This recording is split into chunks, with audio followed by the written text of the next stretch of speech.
وعلیکم السلام ورحمۃ اللہ۔ عبد الرؤف قادری اندور سے پوچھتے ہیں کہ حضرت منصور کے حوالے سے ہمارے علماء کا کیا کہنا ہے اور سرکار غوث پاک نے ان کے بارے میں کیا فرمایا۔ حضرت منصور حلاج جو عوام میں مشہور ہے، ان کے تعلق سے عجیب و غریب باتیں بھی لوگوں نے مشہور کر رکھی ہے۔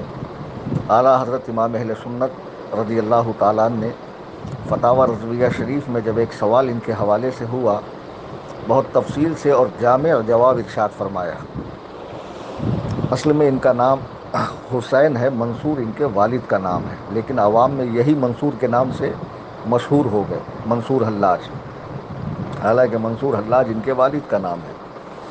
ان کا واقعہ یہ ہے کہ یہ بہت بڑے صوفی اور خدا رسیدہ بزرگ تھے، ہمیشہ اپنی مستی میں رہا کرتے تھے، اور ان سے بڑی ان کی جو بہن تھی وہ ان سے زیادہ معرفت الہی میں آگے کو پہنچی ہوئی تھی، اور خدا رسیدہ ہستی تھی وہ بھی۔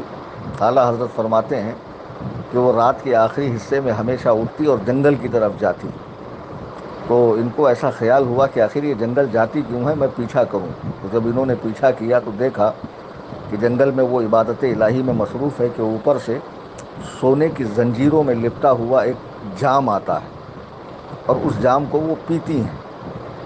یہ فوراً آگے بڑھ کر کہتے ہیں کہ اے میری بہن، تمہیں اللہ کی قسم ہے کہ اس جام کا کچھ حصہ مجھے بھی دو۔ تو آپ کی بہن نے چند گھونٹ انہیں پلائے۔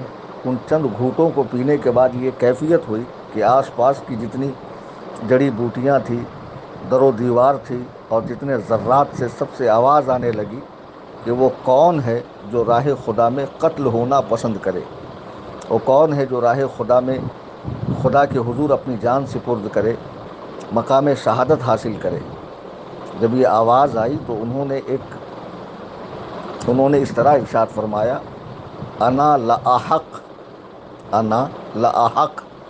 احق جو ہے وہ عربی میں اس میں تفضیل ہے، یعنی سب سے زیادہ حقدار تو میں ہوں جو خدا کی راہ میں مارا جاؤں، خدا کے راستے میں قتل کیا جاؤں، خدا کے حضور اپنی جان پیش کروں۔